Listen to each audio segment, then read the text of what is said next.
would you like to improve your health and keep your family safe? You're listening to the Healthy Home Hacks Podcast, where we firmly believe enjoying optimal health shouldn't be a luxury. Healthy Home Authorities and husband and wife team Ron and Lisa will help you create a home environment that will level up your health. It's time to hear from the experts. Listen in on honest conversations and gain the best tips and advice. If you're ready to dive in and improve your well-being and increase your energy, you're in the right place. All right, here are your hosts, bowel biologists, authors, media darlings, vicarious vegans, and avocado aficionados, Ron and Lisa Barris. It's not stress that kills us. It's our reaction to it. Hans Selye. Stress has been described as an epidemic in modern life. Nearly half of U.S. adults, 49% to be exact, say that stress has negatively affected their behavior. Have you ever thought about how much your emotions influence your health?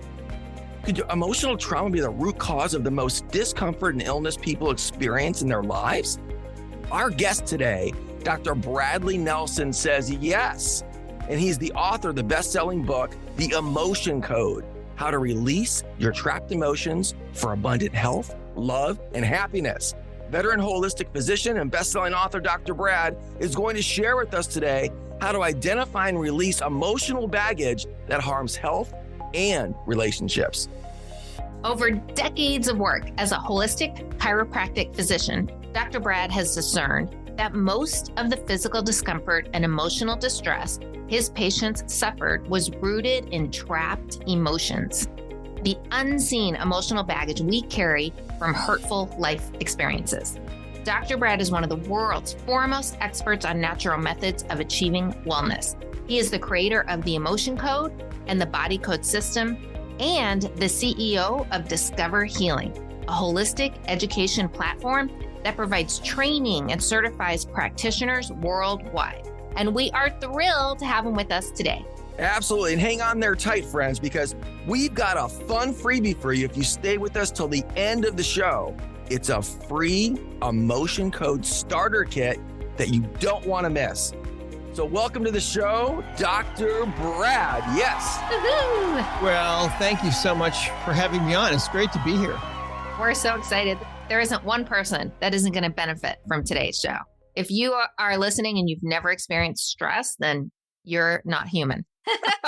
Right. That's right. So welcome, Dr. Brad. We are thrilled to have you with us today. Well, thank you. So why do you say that some emotions are the underlying cause of most illness? Well, when I was in practice for many years, not far away from where you are, I worked with lots of people day in, day out, year after year. And what I found was that all of my patients, no matter what they were suffering from, whether it was a physical problem, whether they were dealing with infertility or asthma or digestive disorders, or if they were dealing with physical pain like migraine headaches or neck pain or back pain or knee pain or elbow pain, or if they were dealing with depression or anxiety or phobias or panic attacks or PTSD or eating disorders, no matter what they were suffering from, they all had something in common that was actually causing their problem. It was a cause, and the biggest cause that they all had in common was something that you'd never suspect, but it was really their emotional baggage. And, you know, we use that phrase emotional baggage usually when we're describing someone else, right? Yeah, never ourselves, never right? us. Yeah, we're all put somebody together. else. We're so buttoned up and Well, we've all got flawless. emotional baggage. So what I found during the years I was in practice, I was able to figure out how to identify that emotional baggage, and B, release that emotional baggage. It was amazing how well it worked. 80% of the time, people would come in with all kinds of different problems. Just releasing their emotional baggage was enough to alleviate their symptoms. Wow. And I finally realized, wow, this is huge. This is unbelievable. This is monumental. This has to go out to the world. Yeah. And so that's why I left my practice in 2004 and wrote this book, The Emotion Code, that now looks like this. Very nice. Yeah, this is the hardcover version that came out a few years ago. But people needed to understand how this works. And so you can use the emotion code book. You can learn how to find your own emotional baggage and how this works really. It's really interesting. I was a computer programmer. I took a computer programming class in college in 1980. All right. I must be getting old. But anyway, You look very young, by the way, right? You look young and not stressed. Zoom is, giving you a fake image of me. But anyway, I took this class and became just absolutely head over heels in love with computers and programming. So I became a computer programmer. I had a business called the Computer Tutor back in the early 80s when the IBM PC first came out. Yeah. Right? Yeah. What happened was I had been healed of kidney disease when I was 13 years old.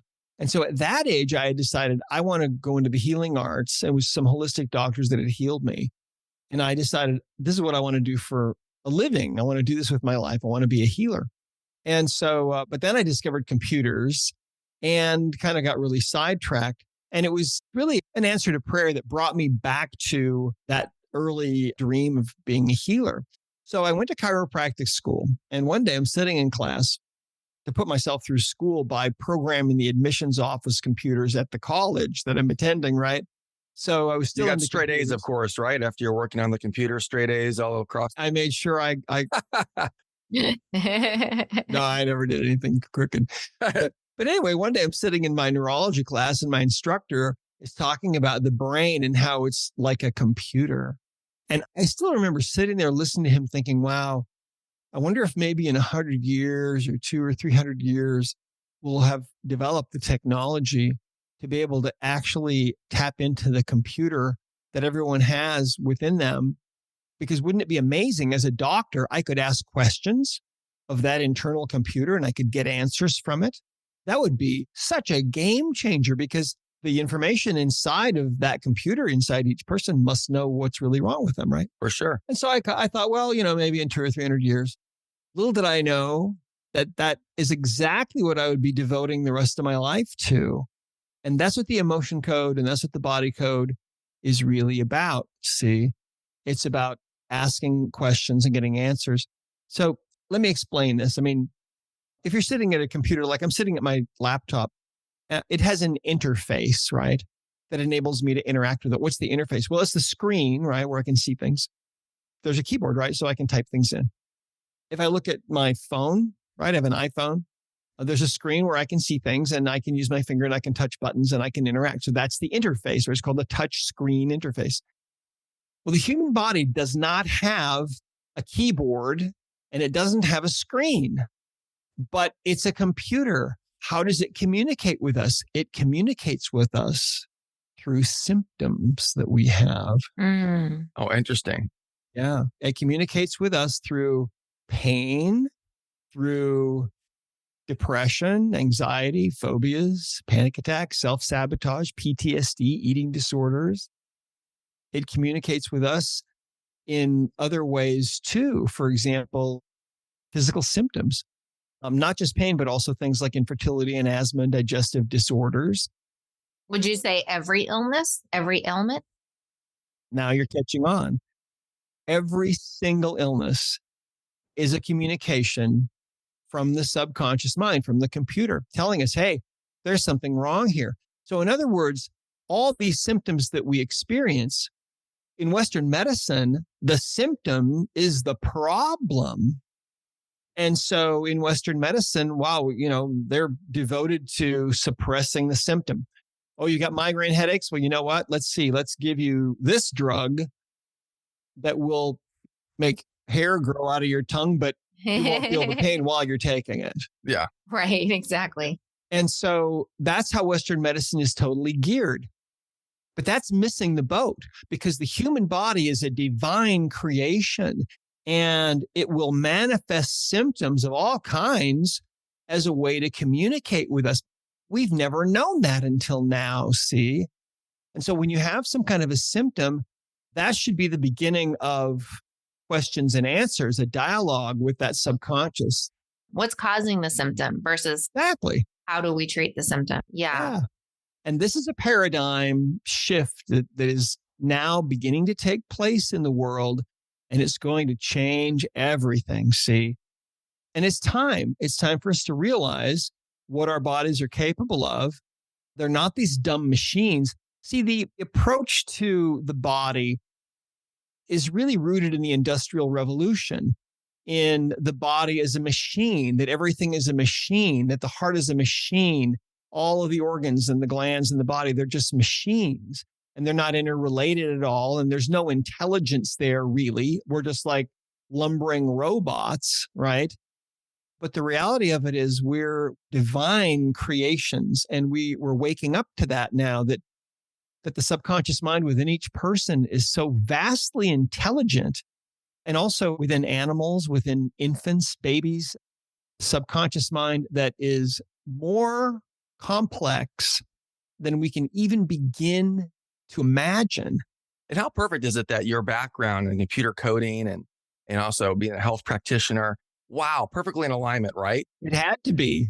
I think you're the only one, right, that got to this point. Your background is so diverse that way. It happened for a reason. Two like opposing energies too, though. I think of like one so right. analytical and linear, and one more spiritual and energy, right? And so them coming together. Yeah, the left and the right brain. Yeah. So how does energy healing work? Give our listeners some insight into what can they do. I know people are listening that are struggling with so many things right now. I mean, let's be honest, the world is a very strange place right now. I mean, it's just strange. There's so much strangeness in my lifetime. This is the weirdest it's ever been. Oh, absolutely. Yeah. Post-pandemic, I mean, everything up until that point seemed, kind of normal, normal-ish. And then like the world turned upside down since the pandemic. And so people are going through everything that we can imagine, right? And every kind of stress right now. How does the energy healing, how can someone get started? Well, first of all, it's important to understand that you do have this intelligence within you that knows exactly, with a perfect understanding, what's really wrong with you. And if you're having any kind of symptoms at all, it knows why. And if you're not having symptoms yet, your subconscious mind knows what symptoms you're going to have eventually and why. And so you can address those imbalances. When we talk about preventive healing, preventive medicine, this is preventive medicine at its most pure and simple, because the subconscious mind knows exactly what's happening. So let's do a little exercise here with your listeners, first of all, because most people, when we talk about the subconscious mind, it seems very abstract, right? We live in our conscious mind. We have our relationships, we work our jobs, we spend all of our waking hours in the conscious mind. And then when we go to sleep at night, the conscious mind shuts down. And what's left is the subconscious. And it's always running. It never sleeps, really. And so that subconscious mind is always keeping track of things and creating millions of new cells every minute. And I mean, it's amazing what it does. But one of the things that we've learned is that all organisms will respond to positive or negative input. And so, for example, if you put a drop of something toxic into an aquarium, the fish will sense that. They'll swim away towards cleaner water. If you put a plant near a window, it'll grow towards the light. If you put a plant in a room with a speaker that's blaring harsh, noxic sounds, this plant will bend away from the sound coming out of the speaker. Really wild. Yeah. So anyway, the human body is an organism that's very complex, and it will also respond to positive or negative input. So here's how this works, all right? I don't know if the two of you can do this, but your listeners can definitely do this. Are you going to do muscle testing? Yeah, well, we'll do what we call the sway test, okay? Here's how this works. Just like a plant bending towards the light coming in from the window, if you're holding thoughts of truth or positivity or congruency, and you're standing relaxed with your arms down by your sides, your body within 3 to 10 seconds will start to sway forward. If you're holding thoughts of negativity or falsehood or incongruency, within 3 to 10 seconds, your body will start to sway backward. So here's how this works. Now, if you're driving, try this later. The recording. Right. For sure. But anyway, so what to do, stand up, take a deep breath. And if you're sitting on the edge of your chair, this also can work. It works a little better, I think, if you're standing, but if you sit right on the edge of your chair, you can also do this.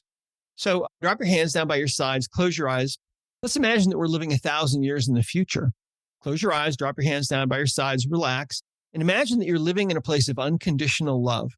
And imagine not only that, but imagine that you've become a being of unconditional love. And the unconditional love that fills your heart for all being and for all of creation can't even be contained by your heart. And imagine that love expanding out from your heart and going into every nook and cranny in the whole world and expanding out beyond the earth and going out and filling the whole universe. Imagine what it would be like to be that kind of a being. Now, as you contemplate that and you think about what that would feel like, at the moment your subconscious mind connects with what you're consciously thinking, in that moment, you'll start to sway forward. And I know a lot of your listeners right now are right on their tiptoes because that is a potential future, I believe, for all of us, you see. So what you can do with this method of sway testing is you can ask yourself questions. You can ask, do I have a trapped emotion that needs to be released? Hold that thought. And within 3 to 10 seconds, your body will tend to sway forward for yes or backward for no. And so the simplest way. You don't have to do a long meditation to get to that state. You can just 3 to 10 seconds. 10 seconds. Okay. So it's like the pendulum because we're aware of the dowsing and the pendulum. Yeah. Okay. And that also works the same way. And so there are lots of different methods of muscle testing that you can use too. And we teach all of those. But these are the ways that we get information from the subconscious mind. And we can ask any question that we want as long as the answer can be given back by the subconscious mind in the form of a yes or a no, which it would be a forward sway for yes, backward sway for no, or a strong muscle for yes and a weaker muscle for no. On the positive one, I not only felt I was moving forward, I felt like my chest was opening up and I was raising. Now, is that right? Well, right. See, did I look like I was flying on camera? Did you see it? Was I up really high? Oh, darn. We didn't get that recorded. Okay. We should have recorded that. Okay. No, that's great. I've done muscle testing with different doctors along my journey, my health journey. And Ren and I were fans of Dr. Wayne Dyer, and he was very into, doing the muscle testing with his son. His son was listening to, I think, rap at the time. And he was showing how the rap particular music, this music was negative lyrics and negative energy. And the muscle gets weaker, right? When you put your arm out straight, like you're not able to hold the arm with something weak in it, right? Sure. Everything is energy, and your subconscious mind can detect energy like that. You can hold a bottle of supplements, for example, and you'll sway forward if it's good for you and sway backward if it's not, and so on. Yeah. So getting in touch with our physical bodies and listening to those signs. So you say trauma is the root cause of most of the discomfort and illness people experience. And you kind of talked about what led you to that conclusion. How can someone determine if the physical symptoms are related to an emotional cause? When I was in practice, because I had been a computer programmer, I always had a computer there with me in my office. And as I was working on patients and as I was finding imbalances, sometimes I would find new imbalances. Sometimes I would be guided to new things. Sometimes I would receive an answer to prayer about something that somebody had going on. And so I would catalog all those imbalances. And what I found is that there are really 6 different categories of imbalances that we suffer from. And those are the things that actually cause all the symptoms that Western medicine is trying to, basically put out those fires, right? Yeah, right. And so those are things like pathogens, like viruses, bacteria, fungal infections, mold, parasites, things like that. It's also things like nutritional deficiencies.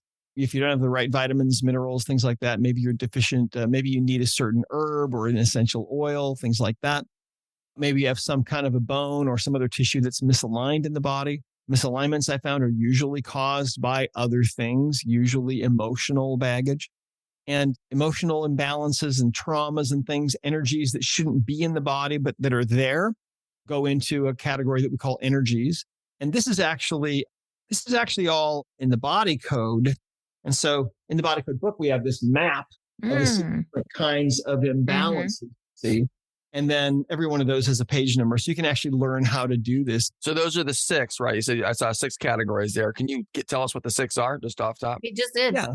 So energies, 1, 2, 3. Oh, okay. Pathogens. Another one is circuits and systems. The subconscious mind, the spirit really has to interface with the physical.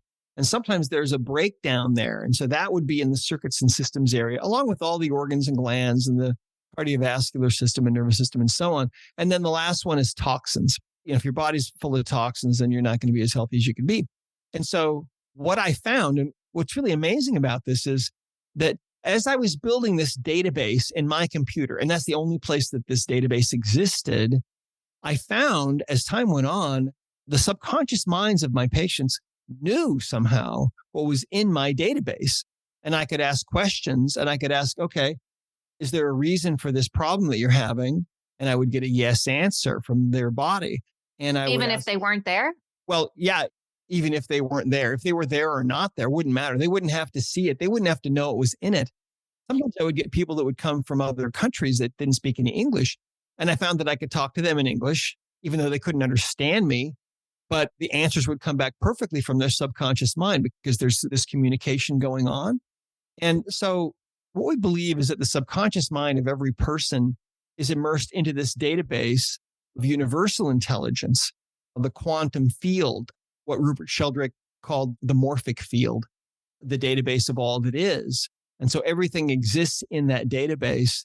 And so we can ask questions and get answers. And we've certified almost 12,000 people in the emotion code around the world in 80 countries. That's a large number. Wow. Yeah. And most of them work with other people in other countries. Are these people already physicians that are kind of adding that to their practice, or is this just anybody who wants to? Some are. Okay. We have more and more doctors of all types joining us, hypnotherapists and psychotherapists and medical doctors and nurses, especially since COVID. I mean, we have a lot more of them joining us all the time. But really, this work it's really the practical application of quantum physics. And so it's very different from what we're used to. It's not about drugs. And it's not about surgery, although sometimes those can be totally appropriate, right? But most of the time, most people don't need a drug. And most of the time, most people don't need surgery. They just need to figure out what the imbalances are that are going on inside of them that are driving their health downward. So your practitioners are finding the symptoms to these problems, right? But I would also imagine too, they're trying to help the patient maximize their conscious mind to control their subconscious so they can be in an autopiloted life that benefits them versus just living on the whim of the world, right? I've heard that's the challenge, is to get your conscious mind to control the subconscious more effectively so you can live a more fruitful life, whether it's your health, your wealth, or whatever it might be. Is that correct? Well, yeah. So here's the thing. The conscious mind, if you could think of an iceberg floating out in the ocean, okay? The top of the iceberg is what you might think of as the conscious mind. The vast bulk of that iceberg, right, is below the waterline. But if you were to actually look at those in a more accurate way, the conscious mind, instead of being part of the iceberg that's above the waterline, that's a fairly large piece of ice, it'd be about the size of a peanut with a massive subconscious mind iceberg below the waterline. Yes, the subconscious mind is very interesting because if your subconscious mind wants to go west, you're going west, even though you might really want to go east consciously, right? Yeah. So a lot of what we do is find the blockages and the imbalances that are in the subconscious mind that are making it oppose what you consciously want to do. When you can align the conscious with the subconscious, then that's when you really start to go where you want to go. Right. So what illnesses would you say, is there a few that you see over and over again, like more prevalent? What I would say are the top 5 illnesses that are exacerbated by trapped emotions? Well, the fascinating thing is every disease process that I've seen in 35 years has had emotional baggage as a component. Sometimes it's the only component. For example, I had a patient once that came in to see me. She was about 72 years old, I think. And the very first thing that showed up was that she had a trapped emotion. And the trapped emotion was sorrow or sadness, one of those two. And her subconscious mind said, we need to know more about this. I'm asking questions, getting yes and no's. And so I traced this back 10, 20, 30, 40 years. It went back to 1963. And I thought, 1963, maybe this was about JFK. And so I said, was this about JFK's assassination? And as I got a yes answer from her physical body, from her subconscious mind, at the same time, she's breaking down crying. And she's saying, oh my gosh, yes, that affected me so deeply. And then when his son, JFK Jr., died in the plane crash, she said, all I could do was cry for days. I couldn't work or do anything. And I thought, okay, well, that's a great example of how a trapped emotion will cause you to feel that emotion in an enhanced way. And then I thought, I wonder where this emotional energy is, because a trapped emotion is a ball of energy from about the size of a baseball to the size of a softball. And I wonder where this has been. And so I asked, was this on the right side of the body in the midline on the left side? It was on the left side in the left chest area. And all of a sudden, when I arrived at that, she and I just kind of looked at each other like a couple of owls with big eyes, because 4 years before she'd had that breast removed. See? Oh, wow. And so cancer, there's always an emotional component. Every disease process we suffer from. If you think about it, you think about the people that you've heard of, their spouse dies, maybe they've been married for 50 years or something. And then, within a few months or even less, or, a year later, that other person is dead. We now know that people can die from a broken heart. The Japanese figured this out. They called it Takatsubo syndrome, because a Takatsubo is a little bell-shaped jar that the Japanese fishermen will put on the bottom of the ocean that provides a really nice home for an octopus. It'll climb in there and then they bring it out, right? The heart will actually assume that shape if you're actually dying of a broken heart. It will look exactly like one of those jars. It's really amazing. So now, even here in the US, the medical profession has been forced to admit that, yes, people do die of a broken heart. Typically, you're more likely to have that happen if you're a woman 55 or older and you've just been through something that's really emotionally traumatic. One of the most famous stories about that was Doug Flutie's mother. Doug Flutie played for Boston years ago, back in, I think, in the 80s, famous football player. And his dad died. So he was in the hospital room with his dad. His dad's been dead for about an hour, and he's there with his mother, and they're grieving and crying. And his mother bends over to give her husband a kiss on the forehead. And all of a sudden, she's gone, slumps over, dead. So he lost both his parents in the course of about an hour.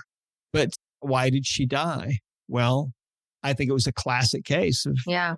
Animals too, right? Haven't they studied that in elephants? Elephants are very emotional. They get very depressed if they're alone, right? I know in these elephant sanctuaries in Africa, they have their caretaker, and the caretaker will sleep with them on the ground because they're very social animals and they really need to be with, especially the baby orphans who lost their parent. That's usually what we're dealing with. Yeah, that's really interesting. And horses too. Horses, yeah, so divine. They're such beautiful spiritual beings.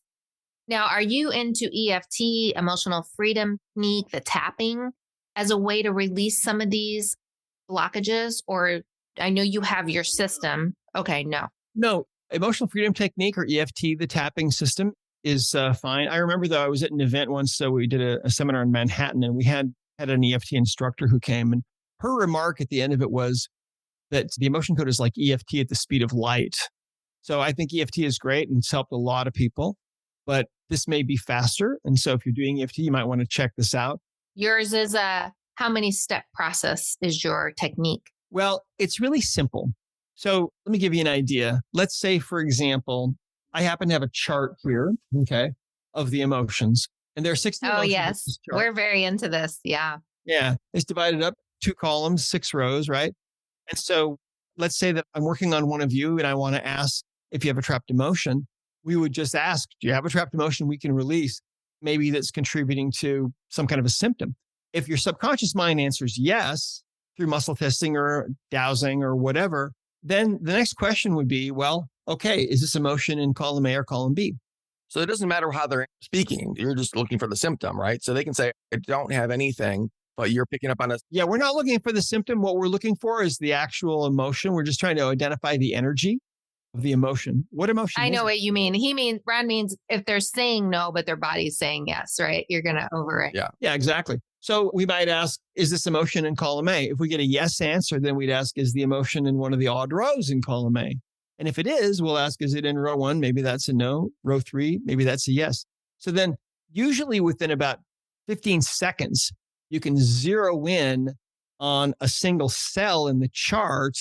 And then you can ask, which one is it? Is it crying or discouragement or rejection? One of those will be strong. If they're all weak, that's how we get guided to inherited emotional energies. And those are received at conception from mom or dad. And those go back for many generations. But you can also find those and release those.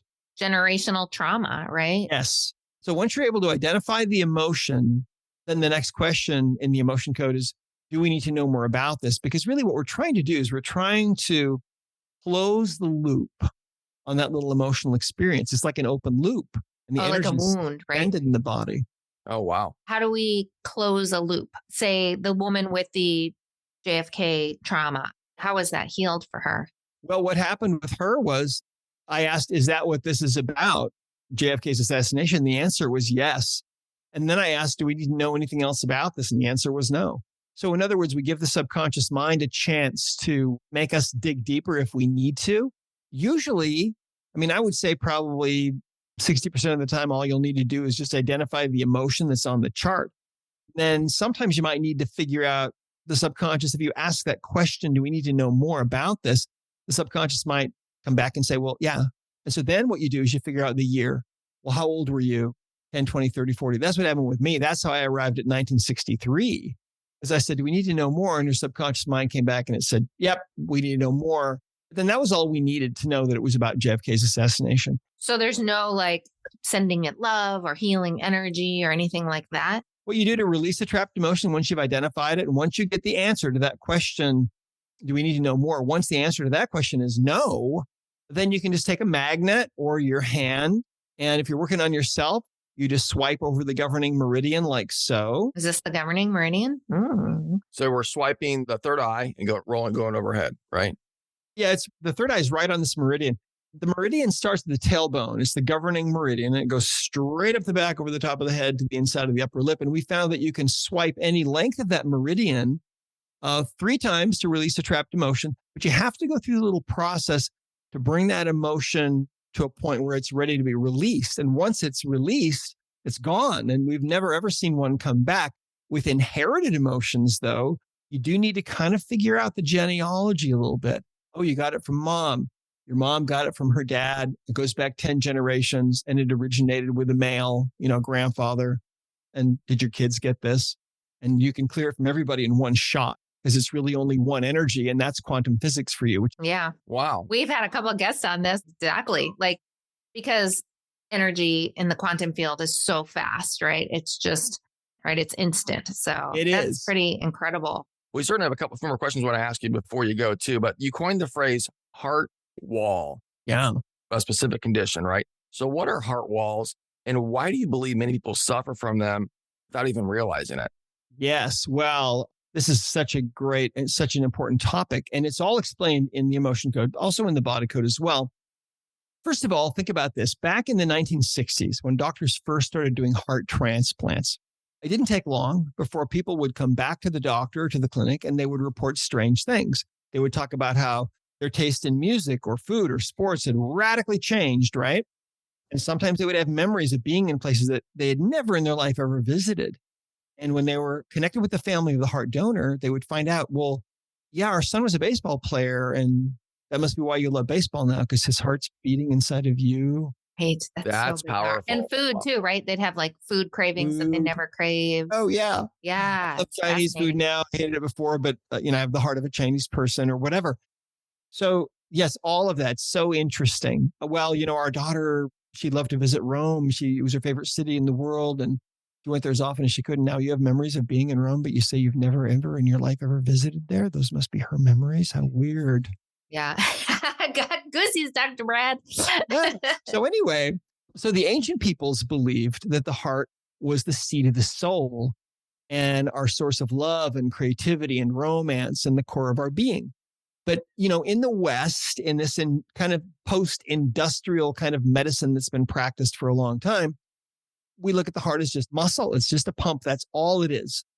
And in fact, it wasn't even until the 1970s that they discovered that the heart had all kinds of gray matter and white matter in it, just like the brain does.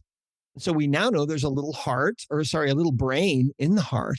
Well, where is it? Is it in the center? So interesting. I've never heard that before. So it's literally gray or white matter in the heart, and it's the brain of the heart. The little brain in the heart, they call it. And so cute. So what we believe now, is that the brain that is in our heads is really obeying the messages that are being sent by the brain in our hearts. And so there's this communication going on between the two.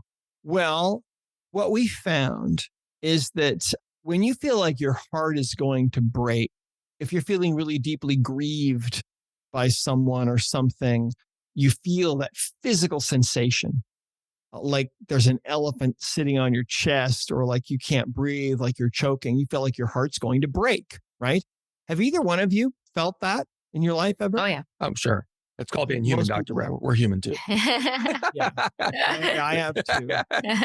It's a common thing. Well, if you feel that more than once or twice, see what's happening is your heart is really under assault. So the subconscious mind will put up a wall around your heart. And that wall is made of layers of your emotional baggage, layers of trapped emotions, grief from age 10, and sadness from your divorce, and sorrow and frustration and humiliation when you were bullied as a child. All of those things can create this big wall of energy around your heart. It's like a force field. Okay. And so we call it a heart wall. Now, when that wall is there, it makes it much more difficult for you to find love, to feel love, to connect with other people. It makes it more difficult for you to really manifest the perfect blueprint of what your life can be, which lies within your heart, I believe. Let me tell you a story really quick. There was one of my favorite stories about this happened to me not long after this. It was really something that was shown to us. I go into detail in the book, but I don't have time now. A woman came in to see me not long after this was shown to us, this heart wall thing. As I was talking with her, she told me that she was 38 years old. She was a nurse and she hadn't dated in 8 years. She was single. She was never going to date ever again. She was going to die single. And I had never met anybody that was really celibate like that, except for an occasional Catholic priest. And so I said, well, why do you feel that way? What happened to you? She said that 8 years before, she was really deeply in love with this guy who dumped her and broke her heart. And so I tested her and found, and by the way, she came in to see me for neck pain. Her neck pain was about a 9 on a 0 to 10 scale. She'd seen a couple of other doctors for it and they hadn't been able to help her. So I tested her and found she had this wall. Of course, the subconscious mind knows about this. So I just asked questions and got the answers. And there were 3 emotions, 3 trapped emotions, 3 layers of emotional energy wrapped around her heart. So I released those 1, 2, 3, released them all. When the last one was gone, they all had to do with her breakup from 8 years before, by the way. When I cleared the last one, all of a sudden the neck pain was completely gone, right? It was a 9. Now it's a 0. She was super excited. She left the office feeling totally fine. 3 months later, she comes back in. I hadn't seen her for 3 months. And I'll always remember this. I saw her in my hallway and I said, hey, I remembered her immediately because of her situation. I said, how are you doing? What's going on? She said, my neck has been fine since I was here. But she said, you cleared that heart wall from me. And that really works. She said, about 2 weeks after I was here, I found out my childhood sweetheart has been living right around the corner from me Wow. for almost 8 years. Oh, And we're dating. aw. And we're in love. That's And I think he's going to ask me to marry him. And I thought, wow, what a shift, right? Wow. That's a quick shift. That's the power, right? Yeah. Dr. Brad, when they say, I'm dating this person, but they have walls up, or so-and-so, I met someone, but they have walls. You got to break their walls, so that is interesting. That's what this is. Mm-hmm. A heart wall. That is what this is. And, 93% of people, we estimate from the work that we've done, are walking around with a wall around their heart. Yeah. I can't imagine anyone isn't, just because, like you said, who didn't go through, even if you weren't bullied as a child, everybody teases each other, right? That could create people start to kind of harden and, well, I'm not going to be vulnerable. Brene Brown, do you know her work about vulnerability? Yes. And so it is so, so common. 7% of people don't. They haven't put one up, but the vast majority of people do. And when that wall is taken down, it's not unusual for people to fall in love, not unusual for creative ideas to start to really flow spontaneously, because the best ideas you'll ever have are not going to come from the brain in your head. They're going to come from the brain in your heart. And it's really interesting. One of our practitioners told me that her sister called her one day, and her sister had been divorced for 9 years. And she called her up one day. She'd never let this sister, who was one of our practitioners, ever work on her before. But she said, look, I'm tired of being alone. I've been divorced for 7 years. Come and work on me and see if you can help me. So she went over and worked on her. They spent the weekend together, cleared her heart wall. And neither one of them told anybody what they were doing. And then on Monday, the phone started to ring. And who was calling? Well, it was these guys that had known her from years before, see? And now all of a sudden that energy is going out. Think about this nurse that I worked on. Why hadn't she ever run into her old boyfriend who lived right around the corner for almost 8 years? Well, she wasn't open to it. She was totally closed off. And so Nothing ever happened. Right. Cosmic thing. It's really kind of amazing. Yeah. Well, and it's reminding me, and we've talked about it on the show many times, the Dr. Marisol Emoto, who did the water test, the water crystals. Yes. Right. Just by the words and the energy. And I saw a TikToker actually recently where she took rice and did the exact same thing with rice, different jars of rice on different sides of the kitchen, one talking negatively, putting negative words on the jars, and the other one positively. And the negative rice turned black. And the exact same time, the other rice stayed white. Yeah. So, right. It's like pretty shocking. I'll have to look that up. Yeah. The power. Yeah. Right. The power of our energy, our words, our vibration, right. Or as you say, our subconscious. So what are some compelling findings that are coming out about the connections between emotions and health? Okay. So you said the 6 things. Could you have somebody who's sick who has just one of those 6? Like maybe it's just parasites, say, but they don't have emotional issues? Or do you think they're usually all off balance? Well, what I found during the years that I was in practice is that all my patients had emotional baggage. Okay. And about 80% of the time, just releasing their emotional baggage would do away with whatever symptoms they were dealing with. And of course, it depends. The more imbalances you have, typically in those 6 different areas, the more difficult your condition may become, or the more serious it might become. And the more imbalanced you are and the longer those imbalances have been happening, the more they can kind of combine to eventually create something that might be life-threatening, like cancer. And, the emotion code and the body code, they're not methods of treating cancer or treating any kind of a disease at all. All they are, it's just a way to find the ways that we're out of balance and bring our bodies back into balance, because our bodies know how to heal themselves. But sometimes there are things in the way of that. And the number one most common thing in the way is emotional baggage. This is really interesting. Yeah. We talk so much on this podcast about toxicity and toxins and mold and fungus and parasites and chemicals and heavy metals and you name it, but not the emotional part that much. So this is a really important Absolutely. key to unlocking a lot of that. I'm curious, you touched on this a little bit earlier, but what are some simple steps people can take to address the root causes so they can live healthier, happier lives?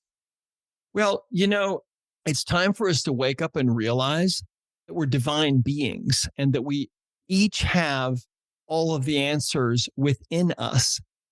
Now, we can tap into those answers and we can actually do this ourselves. And so, for example, with the Body Code book, you can learn how to do this yourself. You can become your own doctor in a sense.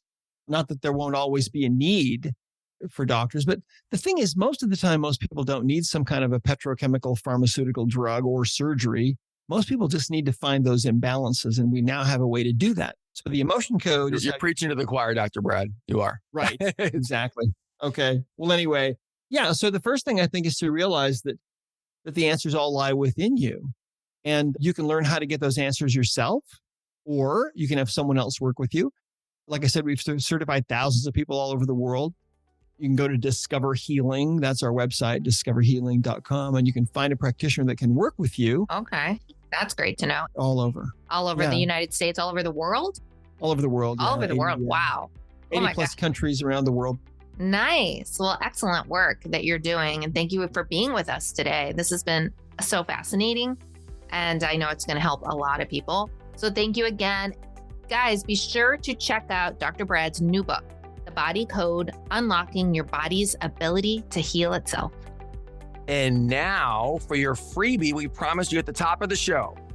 To snag the free Emotion Code Starter Kit, visit emotioncodegift.com. And I'll say that again. So emotioncodegift.com. And you can learn from Dr. Bradley and his work at discoverhealing.com. Discoverhealing.com. That's right. And we'll have all the links to the books and his website and the free gift in the show notes at ronandlisa.com/podcast. Until next time, bye everyone. Stay healthy. Yes, bye. Thanks, Dr. Brad. Thank you. Bye-bye. Thank you. This episode of the Healthy Home Hacks podcast has ended, but be sure to subscribe for more healthy living strategies and tactics to help you create the healthy home you've always dreamed of. And Don't forget to rate and review so we can continue to bring you the best content. See you on the next episode.